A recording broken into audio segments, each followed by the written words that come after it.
Shalom, salam jumpa dalam Kristus. Kali ini kita akan dengar firman Tuhan yang bertema beda Injil dan moralitas. Kita akan baca ayat masnya dalam Kejadian 6, 8-9. Tetapi Nuh mendapat kasih karunia di mata Tuhan. Inilah riwayat Nuh. Nuh adalah seorang yang benar dan tidak bercela di antara orang-orang sejamannya. Dan Nuh itu hidup bergaul dengan Allah. Jika saudara adalah seorang yang belum beriman pada Tuhan Yesus, namun berharap selamat karena moralitas baik yang saudara kerjakan, maka pesan-pesan moralitas ini yang saudara dengar itu sangat fatal dan dapat melumpuhkan gereja.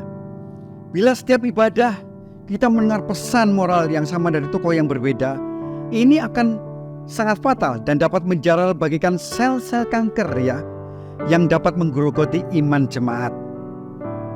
Setiap kali pesan itu diberikan mayoritas jemaat akan dilanda rasa ketakutan atau minder Hari gini apakah saya dapat menjadi seperti Nuh misalnya, atau saya dapat menjadi seperti Musa? Dan di sisi lain anggota gereja yang lain, aku kan lebih baik dari dia, pasti aku masuk surga, begitu saudara sekalian. Jadi ketakutan dan kesombongan ini menjadi dua faktor yang menggerakkan dan menentukan kerohanian seseorang. Setiap pulang gereja jemaat memikul kuk moralitas yang lebih berat saat mereka datang ke gereja. Jadi barometer yang sederhana tapi akurat untuk menentukan atau menilai khotbah itu yang di mimbar itu khotbah moralitas. Coba pertanyakan hal berikut. Apakah pesan utama dari khotbah tersebut dapat saya dengar di luar kekristenan? Dengan kata lain, kalau tidak ada keunikan Injil yang disampaikan di dalam pesan khotbah itu, sudah dapat dipastikan saudaraku bahwa khotbah itu adalah khotbah moralitas. Kita dibenarkan oleh karena kasih karunia. Kalau kita belajar dari Atmas tadi pahlawan iman dalam kisah Nuh itu bukan Nuh Salahkah apabila kita diajar bahwa seluruh dunia dipenuhi oleh manusia yang jahat, hanya Nuh yang baik, maka Allah menyelamatkan dia? Nuh adalah orang berdosa yang rentang terhadap kedagingan terhadap dunia ini dan terhadap iblis. Kita bisa lihat itu bagaimana ia mempersembahkan korban bakaran segera setelah air bah turun di dalam Kejadian 8:20. Dan kita juga dapat ketahui tak lama kemudian dia diketemukan mabuk dalam keadaan telanjang Kejadian 9:21. Apakah ini pahlawan iman? Tentu tidak. Tapi kita lanjut Kisah Nuh menunjuk kepada Kristus Demikian pula kisah-kisah daripada Musa, Abraham dan lainnya. Tetapi intinya saudaraku di dalam pelajaran ini kita sudah baca di dalam ayat mas itu dikatakan bahwa Nuh mendapat kasih karunia di mata Tuhan. Inilah riwayat Nuh.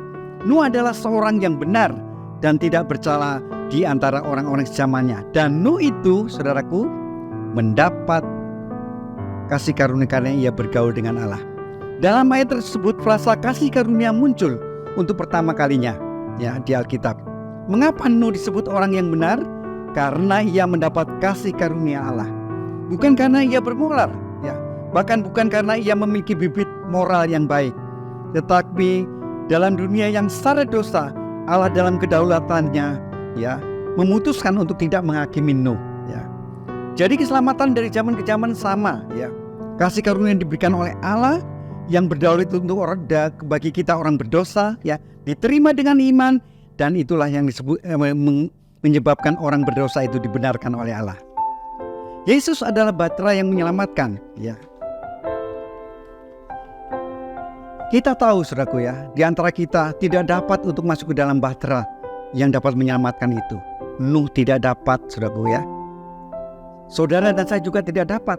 Tetapi karena Yesus Kristus kita dimampukan, kita dapat layak untuk masuk ke dalam Batra keselamatan.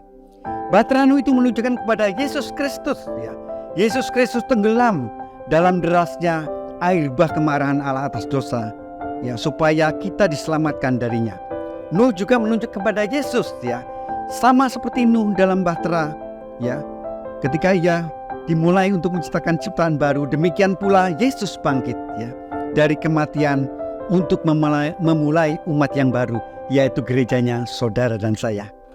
Kalau Nuh yang pemahamannya sangat terbatas tentang Allah, ya, lalu merespon dengan ketaatan yang penuh untuk menjalankan mandat Allah, bukankah Anda dan saya, ya, yang mengecap Allah dalam Kristus yang tersalib, ya, seharusnya kita dapat lebih hidup mengasihi Dia. Amin, saudaraku. Shalom.